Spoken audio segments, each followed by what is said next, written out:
আজি দুপৰীয়া ৰঙালাওৰে এখন তৰকাৰী বনাম বুলি ভাবিলো আৰু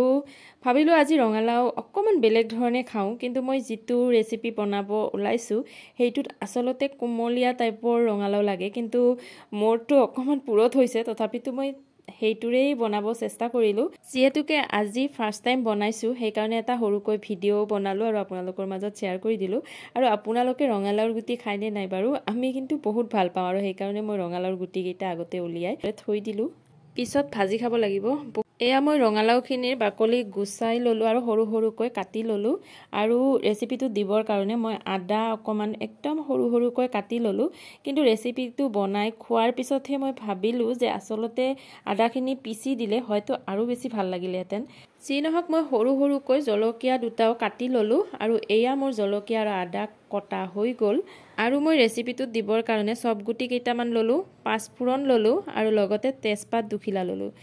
আৰু ইয়াত মিঠিও দিয়ে জেনিবা কিন্তু মিঠি দিলে আকৌ কেনেকুৱা বা লাগে সেই কাৰণে মই নিদিলো আৰু এই যে পাঁচফোৰণ গন্ধটোৰ কাৰণে দিয়া যায় কিন্তু মুখত পৰিলে ইমান বেছি বেয়া লাগে নহয়নে বাৰু এতিয়া মই কেৰাহী এটা জুইত উঠাই দিলো আৰু কেৰাহী গৰম হোৱাৰ পিছত তাত অকমান মিঠাতেল দিলো মিঠাতেলখিনি গৰম হোৱাৰ পিছত তেজপাত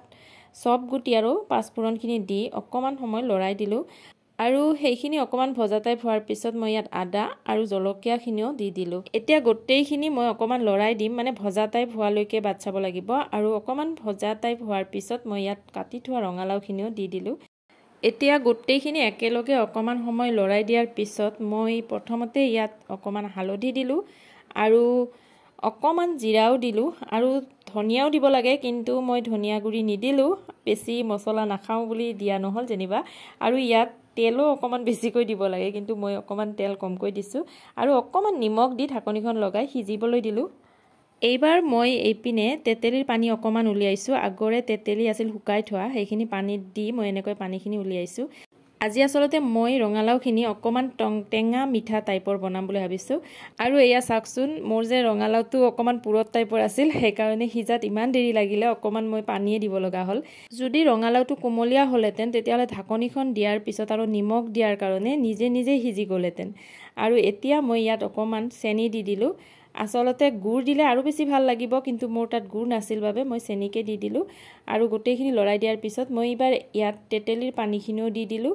আসলতে কিমাননো আৰু একে ধৰণে ভাজি খাম সেই কাৰণে ভাবিলো যে অকমান বেলেগ ধৰণে খাও আৰু সেই কাৰণে ইউটিউবত চাওতে মই এই ৰেচিপিটো পালো আৰু তাৰ পৰা চাই মই বনালো কিন্তু তেওঁলোকে আৰু বহুত কিবাকিবি দিছিল মই কিবাকিবি বস্তু অকমান স্কিপ কৰিছো কিন্তু তথাপিতো মোৰ ৰেচিপিটো অৱশ্যে খাবলৈ বেয়া হোৱা নাছিল আপোনালোকে যদি খোৱা নাই এবাৰ এনেদৰে খাই চাব আৰু এনেকৈ বেছিভাগ লুচি বা ৰুটিৰ লগত খাই বেছি ভাল লাগিব গতিকে আজি ৰঙালাও ভাজি অকমান বেলেগ ধৰণৰ পদ্ধতিৰে বনালো আৰু তাকে আপোনালোকৰ লগতো শেয়াৰ কৰিলো আপোনালোকে ভিডিওটো চাই কেনে পালে জনাবলৈ নাপাহৰিব আৰু যদি ভাল লাগিল লাইক কমেন্ট শেয়াৰ সকলো কৰি দিব আকৌ আহিম আপোনালোকৰ মাজলৈ নতুন এটা ভিডিও লৈ আজিলৈ আহিলো বাই বাই